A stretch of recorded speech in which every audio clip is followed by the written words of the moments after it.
Bulahan gyud ang naning kamot nga maka-attend gyud og Sunday school. Di lang maka-attend kundi maka-attend on time.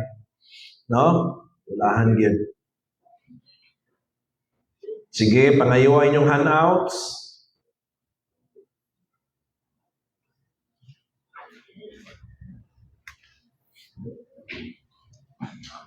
Last session na ni sa tuang pagtuon sa Article 11 sa tuang Official Confession of Faith na mao ang New Hampshire Baptist Confession. Ang article is Article 11, ang title kay Of Perseverance of the Saints.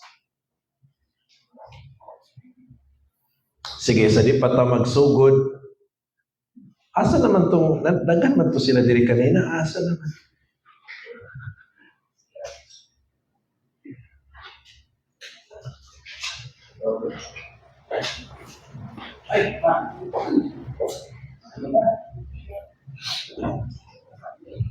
Mag-pray sa ta before ta magsugod.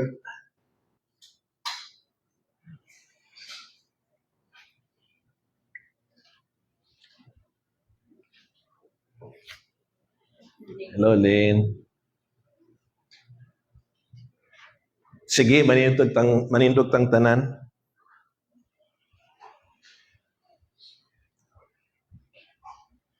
Heavenly Father, Lord, we give you thanks. We acknowledge that you are here with us. We honor you. And that's why, Lord, nami diri sa imong place, sa imong house, so that we can do that, Lord, exactly, to honor you, listen to your word, with the desire, Lord, na i-apply o i-obey pagkahuman. Father, Lord, I pray na ikaw Ginoo hatag na mo power to understand your word through the enlightenment of the Holy Spirit. That you'd also, Heavenly Father, speak through your servant, and that he will also, Lord, convey your word today na anointing o blessing gikan sa imong hagayon. Father, Lord, I pray nga naidako kayo nga spiritual blessing o kahimuan, fruitfulness ang among pagtuon sa mga major doctrines sa imong word nga na-embody sa New Hampshire Confession. So we pray, Heavenly Father, we give you thanks for using our forefathers for coming up with this confession, Lord. Na mahimong basihan o reference sa mga baptisama namo today. Father, Lord, I pray that you bless us with your presence. Forgive us for our sins, cleanse us from all unrighteousness. Through the blood of your Son, Jesus Christ. This I pray in Jesus' name. Amen. Take your seats. So, daga na kayo natunan for the past Sundays about this topic regarding the perseverance of the saints. Shall we read together the article?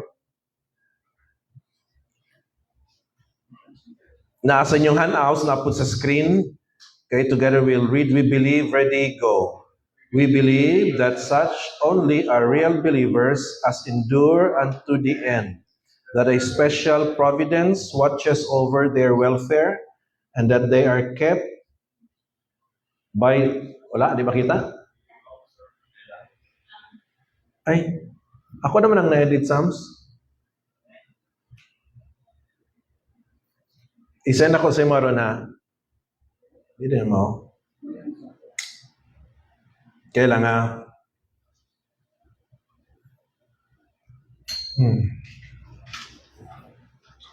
Diday ang edited ang mga send.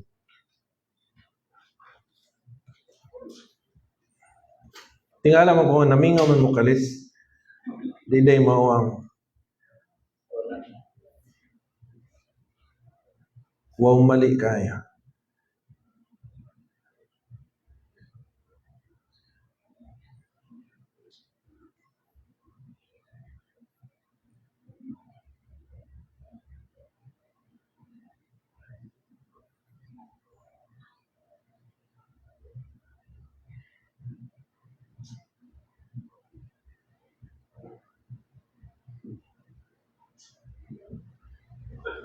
Sige daw, Sam. Try down eh.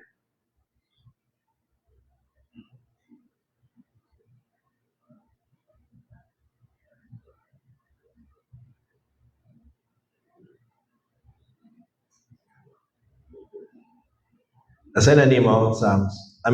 Receive na nimo. I-show daw.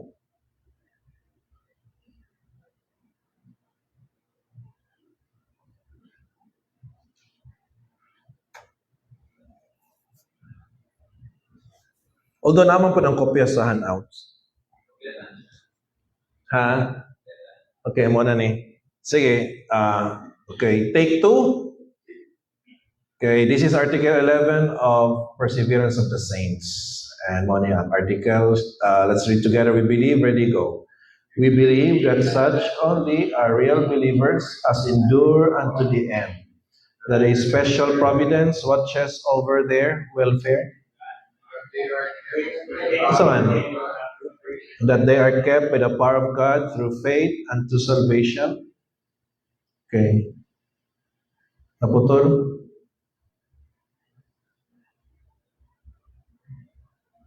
Okay, na yung part din. Ang last part. Ay, okay, muna to. Short ra kayo ang article. Okay, so sa atong pagtuon, I see here three things nga gitudlo sa New Hampshire, which is of course supported by scripture. And the first one is, it answers the question, who are the real believers? Who are the real believers? Now, based sa ato ang confession, matod pa sa ato confession, we believe that such only are real believers as endure unto death. So, kinsa ang mga tinod nga mga believers based sa New Hampshire Confession of Faith? Asang microphone? Palihog ko sa microphone. Sugod ta diri sa sugod. Dili na punta sa atubangan. Na diri, Brother Razo. Sige. Pasal din na itong unahon. So, ang question is, who are the real believers? So, sumala sa New Hampshire, matod pa sa New Hampshire, we believe that such only are real believers as endure unto death. So, kinsa ang mga real believers? Those who endure. Microphone.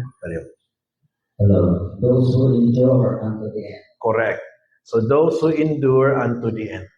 Muna siya ang answer. Okay? So, natin mga verses that will support it. Okay? Pastor Paul, please, John 8:31. Si Migs, Matthew 24:13. And then si Jenny, 1 John chapter 2, verse 19.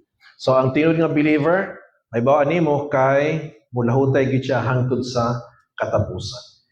So, dili siya muundang sa iyahang pagtukan Jesus. Dili siya siguro ma-weaken, siguro ma-shaken, siguro there'll be stages of coldness na stages of kanang doubts maybe, pero di siya altogether mawala ang iyahang pagtukan Jesus Christ.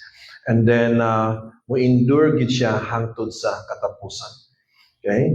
So, Pastor, please, John 8:31. John 8:31, that Jesus said to those Jews which believed on him, if you continue in my word, then you are my disciples indeed. Yun. How do we know nga true disciple ka? Because you will continue in my word. You will continue. Magpadayon ka. Mag-endure ka unto the end. Magpadayon ka sa pulong ni Jesus. Okay? Then, Matthew 24:13.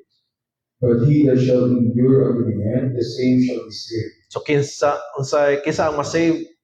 Migs, katong, Endure again. yun, those who endure unto the end.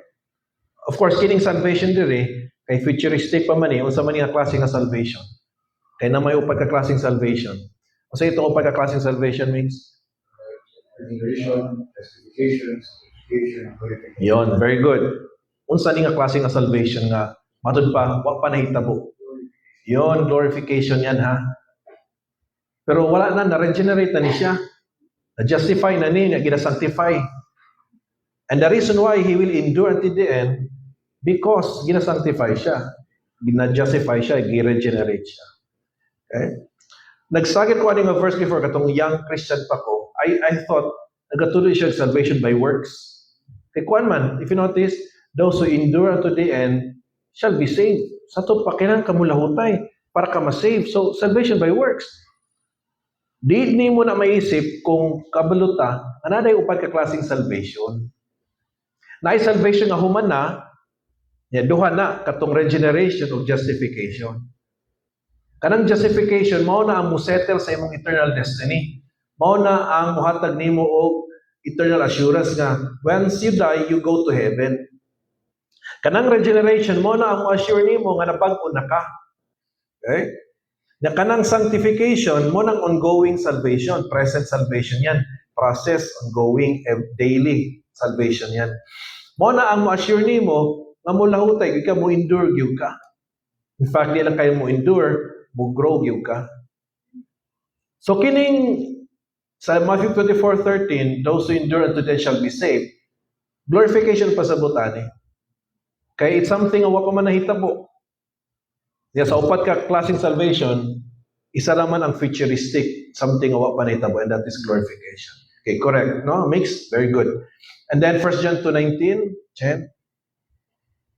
They went out from us, but they were not of us. If they had been of us, they would not, no doubt, have continued with us. But they went out that they might be made manifest that they were not all of us. Okay. Kaya kung sila real believers pa, di sila manghawa. Di sila manghawa sa faith, di sila manghawa sa spiritual family. Kung local church ni siya, di takaingon nga di sila believers, kaya pwede ba sila mabayin sa laing local church na true church po.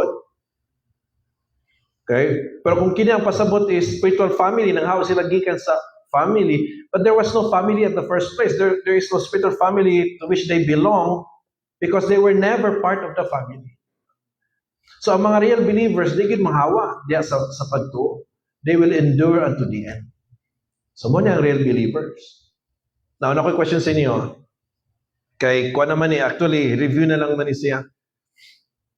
Kung mo asa inyo ha, kung saved na mo, tama ba kung maingon ko nga, ay, depende. Kay, di ba ko sure kung maka-endure ba ko until the end? Tama ba na siya kapag katubag? Tama or mali? Mali? Pero ang mga real believers, di alam mo ni mga ibawan kung mula hutay sa katapusan niya. O pa man nahitabo ang katapusan. What do you think?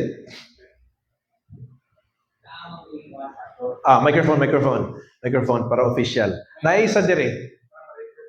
O para ma-record. Ang real believer ka, wala pa mo abot ng katapusan, luwas na. Tungod kay kinikisahan sa Ginoo. Ingon siya niya sa John 10:28, o natong eternal security.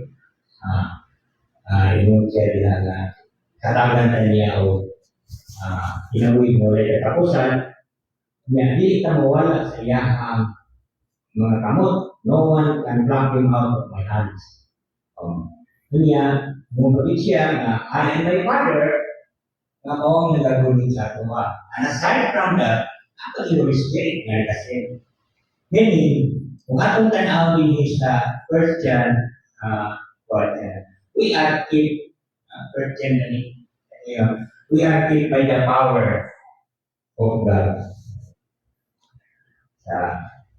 Mo na ang atuang kuan, ang atuang kaluwasan, hindi na injured din ang pastor kay imong gudita mo inagunit. Yeah, but going back sa question, kunay mo tana, kanang luwas ka na ba? Manang po tana, no? Tama ba kung akong tubag is, ay di ba ko kasulti kay wa pa maning abot akong katapusan niya. Ang maluwas na ba, katulang nagpadayon hangtod sa katapusan niya. Di ko kasulti nga nagpadayon kay wa pa man ang katapusan sa akong kinabuhi. Tama ba nang pagkatubag? Kay we believe that such only are real believers as endure unto the end. So ang marka sa tinuod nga believer is kumulahutay siya hangtod sa katapusan. Ewa pa man nahitabo ang itong katapusan. So makasulti bata nga mo endure ta ka futuristic pa man pud na. sa ako ang kaluwasan ng pastor, ang physical na buwan na hindi na pasabot siguro yung pastor na Oo. injured. Mm. Kay spiritually, ang saan sa Ginoo, naado kay living mo. Mm. Kung kayo naman tayo living mo, nakasiguro na ka, ang atong kaluwasan spiritually, ay patinga, pero ang glorification mo niya is kung kanang katagan na ta sa perfect na body, which is i-prepare na sa Ginoo sa malabot na panahon. Pero at the same time, luwas ka, in a sense nga, nadalakaw ka, luwas ka din sa kanang mga kasala na di mo apply sa itong kaugalingon. Tingnan mo, manamon tayo malalaban. Okay ba kung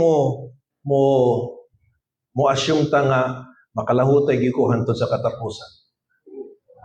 Ako yan ito mga pastor. Kung gusto nimo. Kayo. Oh. Pwede po na to ihatag sa uban. Kung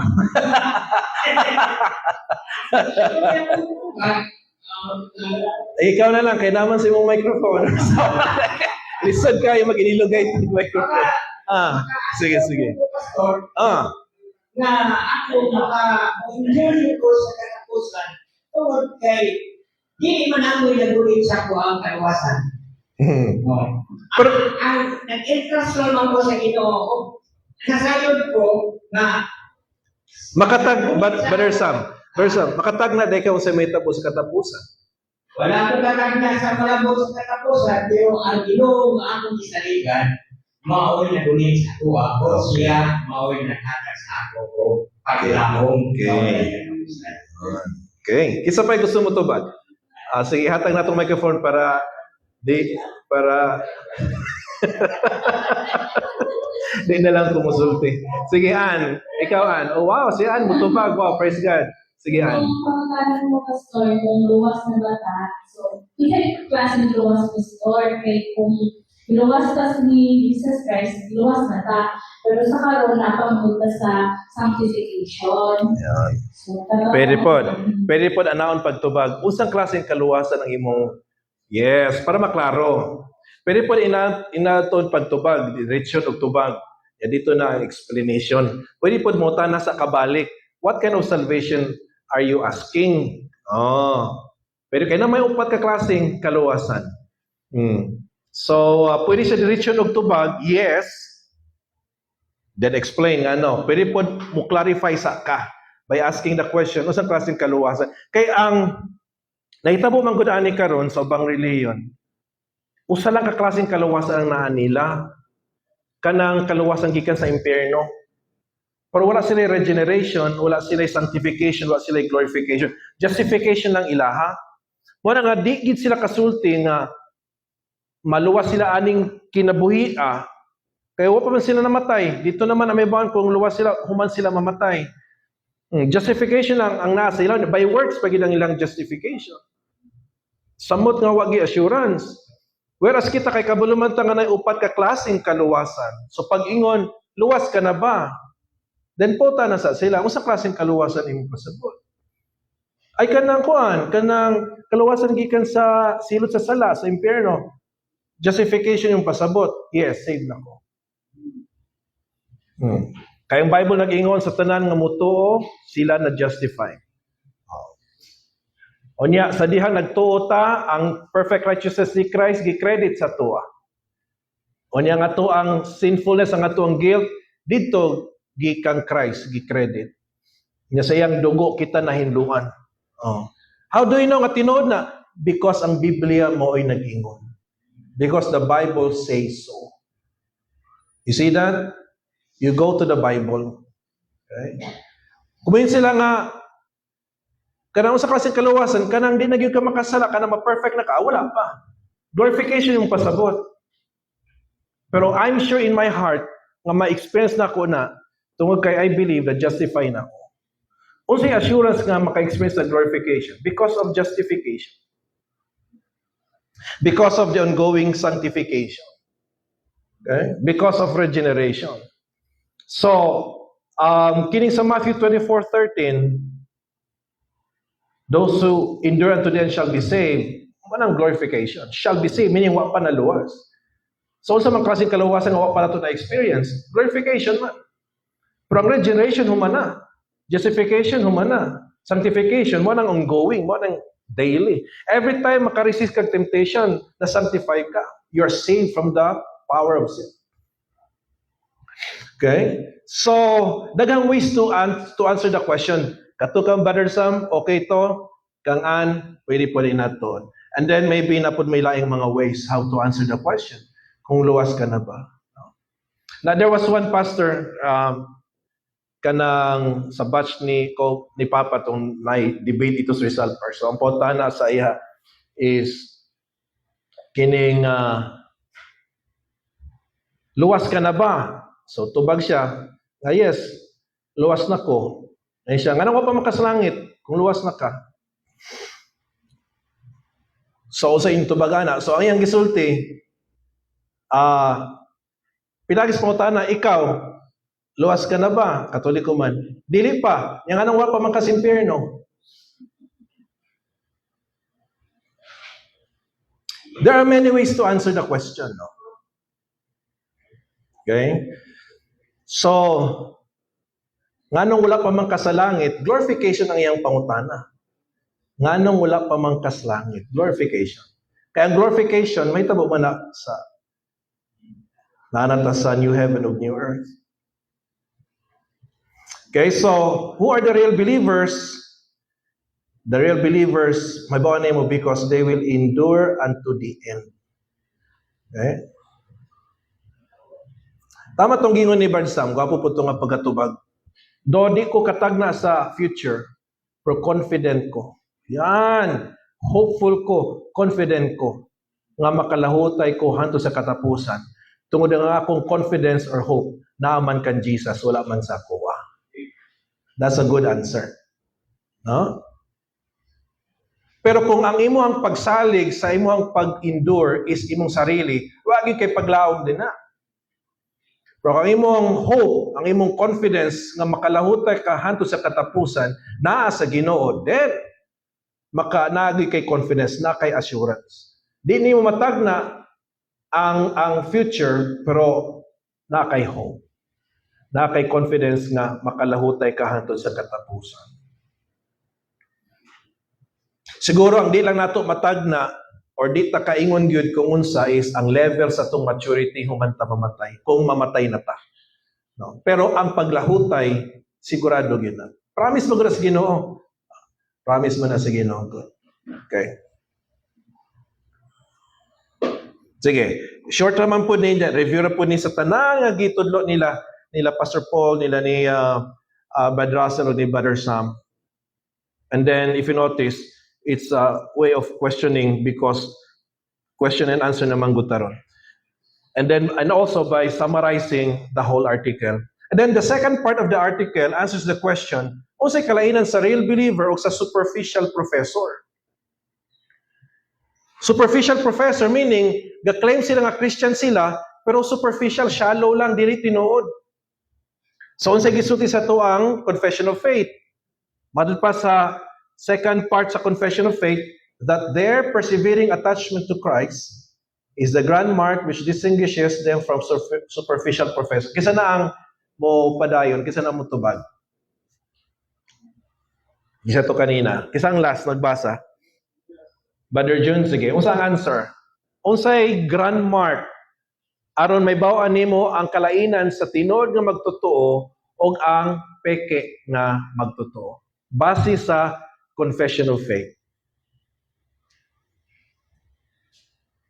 Nadira, giko.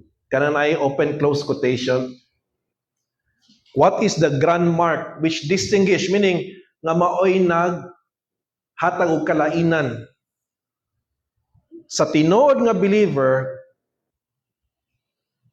gikan sa superficial, meaning taphaw lang nga believer, dili tinuod believer, fake believer. persevering attachment, Pastor. Persevering Attachment. attachment kang kinsa. Christ. Yon, their persevering attachment to Christ. Mo na ang answer sa confession of faith.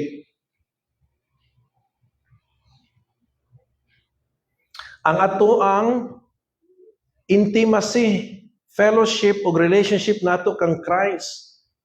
Mao na ang timailhan. Mao na ikalainan nato sa mga superficial nga mga professors nga lip service lang pero dili sa buhat. Okay, verse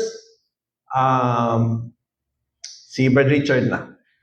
1 John, not 1 John, but John. John chapter 15 verses 1 to 6.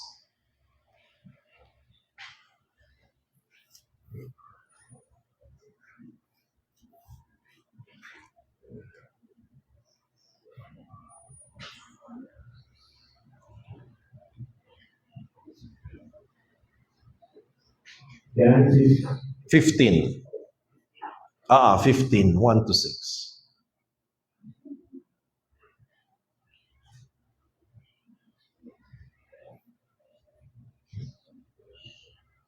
I am the true vine, Mm, and my Father is the husbandman. mm. Every branch in me that beareth not fruit, he taketh away, and every branch that beareth fruit, he purgeth it, that it may bring forth more fruit. Mm. Now ye are clean through the word which I have spoken unto you. Abide in me, and I in you. As the branch cannot bear fruit of itself except it abide in the vine, no more can ye except ye abide in me. I am the vine, you are the branches. He that abideth in me, and I in him, the same bringeth forth much fruit. For without me you can do nothing. Mm. If a man abide not in me, he is cast forth as a branch and is withered, and men gather them and cast them into the fire, and they are burned. Okay.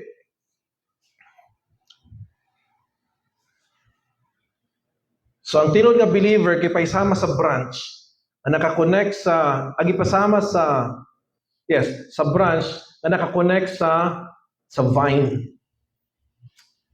Unsa ang ilahan nga nakakonect siya sa vine kay magbear siya og fruits. Unsa man yung mga fruits? First and foremost, fruits of the Holy Spirit.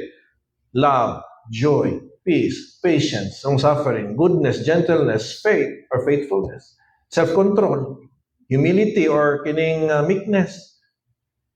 Do you see this in your life?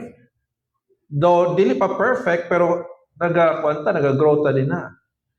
What else? Kining fruits of righteousness, good works. Okay? So, ang tinod nga Christian na siya attachment kang Christ. Yung may ibaw ani mga tinod siya attached to Christ because mamunga siya spiritually. Ang naay mga tao nga murag Christian, pero yun nga di sila tinuod nga Christian tungod kay there's no fruit.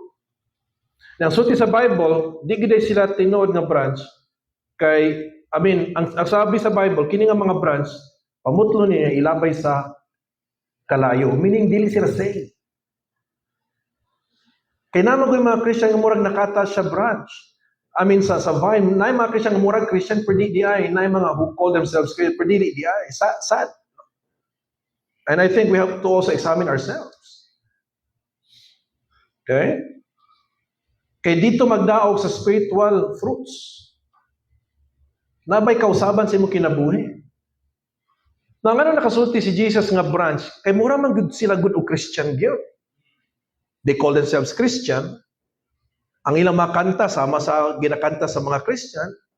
Ang Bible nga ginagamit sama ra pud sa Bible sa mga Kristiyano. Ang lingwahe mao gyud pod Christian language. Simba pod kada Domingo na baptize, na membro.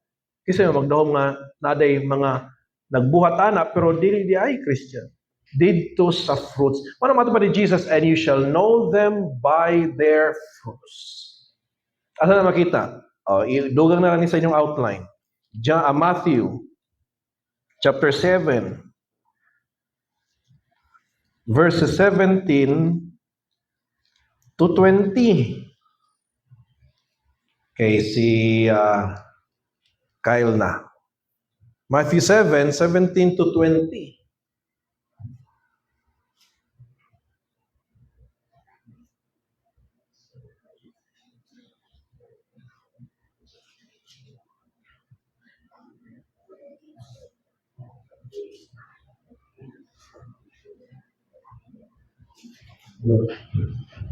Choose 17 to 20. It is so very good to be tree, bringing forth good fruit, but a corrupt tree bringing forth evil fruit. A good tree cannot bring forth evil fruit, neither can a corrupt tree bring forth good fruit. Every tree that bringeth not forth good fruit is hewn down and cast into the fire.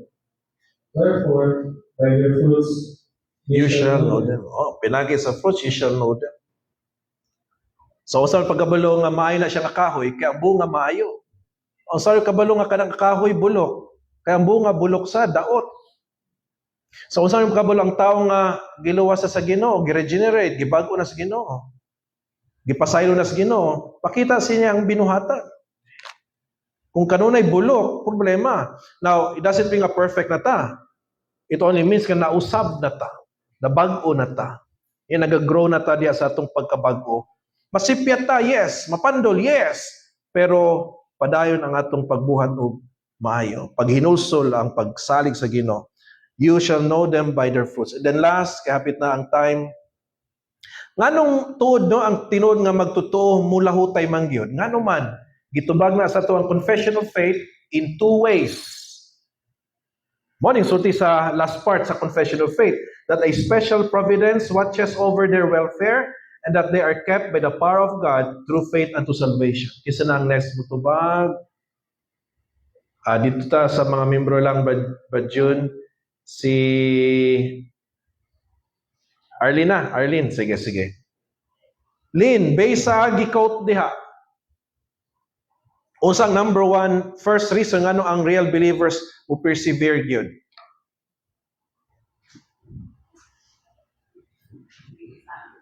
Ha? Yes, based sa gi-quote. Duha na diha, pero kanang first lang sa. Duha ka tubag ang gihatag sa confession nato.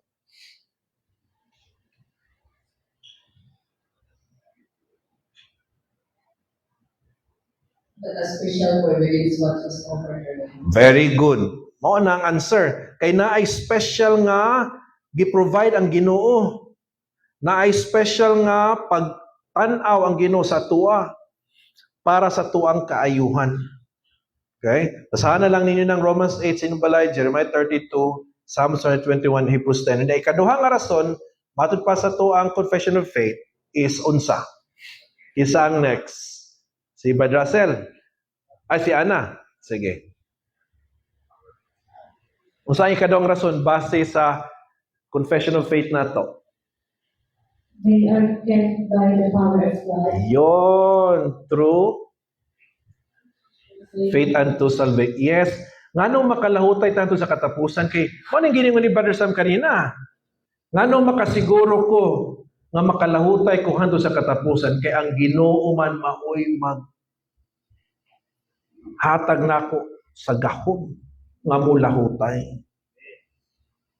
Mao nang tubag sa confession of faith supported by these verses, Hebrews 12 to Jude 24, basahan na sa inyong mga balay, Philippians 1:6, John 6:39, 1 Peter 1:5, we are kept by the power of God.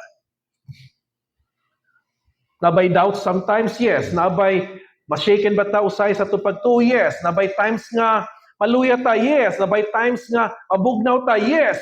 Pero dili mawala ang atong pagtuo. Mabugnaw atong pagtuo, ma-shaken at pagtuo, pwede. Pero mawala gyud, Ngano man, kay i-preserve man sa Ginoo God. Anang Hebrews 12:2 sa may gisulti din ha. Looking unto Jesus, the author and the finisher of our faith. Siya ang mo perfect, siya ang mo tapos, siya ang mo hingpit sa atong pagtuman, di gid mawala atong pagtuo. Kaya ang Ginoo man mooy mo, kupot mo, hingpit sa di man kita. Mo na nga mo persevere gid ang believer. Okay? Sige, so mo na ang Article 11 sa atong Confession of Faith. Okay? So, kisa ang real believer, matutpas sa New Hampshire Confession, katong mo endure unto the end. O sa kalainan sa tinod nga believer o sa peke nga believer, ang iyahang saman, attachment kang Christ. Unya, unsa ang rason nganong mulahutay ang tinod nga believer? Number 1, tungod kay naay special providence nga gihatag sa Ginoo para mobantay nato nga di gyud ta mawala. Ikaduha, we are what? Kept by the power of God. So na external providence na po internal providence. Na gi-provide ang Ginoo nga external ug internal nga tabang aron nga mulahutay ta hangtod sa katapusan. Okay, sige, eksakto alas 10. Gusto ta ko og question pero kay time naman ato na lang ning tapuson pinag-pag-ampo. If you have question maybe next Sunday. No? Before tamo ato sa Article 12. Article 12 na ta next time. Sige, let's all stand para sa tuang closing prayer. And then kisa ang sunod ang para sa closing prayer. Brother Raz, sige. Okay, let's pray. Heavenly Father, in the name of the Lord, sa first ang mga na today, we are so blessed, Lord, sa paggamit mo from Pastor Jonah, nagiran ito ni Ikarap ka na, Lord. And Lord, salamat tayo sa pagtulungan mo sa pag-refresh, O God, ang inarticle sa mga na hindi ka na, Lord, we are preserved by the power of God, by the providence in the namo, and kaning assurance, Ginoo, na kami makalamutan yun, and comfort for us sa ano na, Ginoo. Na, Lord, na we are yung pinag-resibo kami, Lord, na buhatan ng mga responsibilidad, Lord, na makakita kami, Lord, na ang salvation na mo na dapat is tinod kami, Lord. And ikaw ako, Lord, na maging power ka na ako, Lord, na ako talaga. Kita sustain sa tanan, Ginoo. Salamat din, Diyos. We are reminded, Lord, grasya naman tanan, Lord. Ang kinita na, Lord, is nakita ko tungkol kay ikaw sa inuhang gahong, Lord, hindi mo posible ang tanan. Salamat, Lord, sa kanunay. I pray, Lord, sa mga panibawang tuloy, kung magpapagkanan mo, ito, magpapaliwala, Lord, sa mga sa ikaw, Lord, mag-bless, magpapanalangin, Lord, sa mga isunan na kayo magpapalay, Lord, pagpapagkanan sila, Lord, yung mga sila tayo nga sa Dalaga ka, Lord, sa katapusan, ikaw ka, Lord, ikaw himaya, ikaw ka, Lord, ikaw nalipay sa mga sandis mo. Dalaga ka, Lord, dalaga ka, ginta na, Lord, kung masaling kami, yung sinahan. Dahil sa bigyan ng Jesus, na nakahuluwas. Amen. Amen. Okay. Natay break pero I'll just give you 3 minutes. Then magsugod ta sa itong worship service.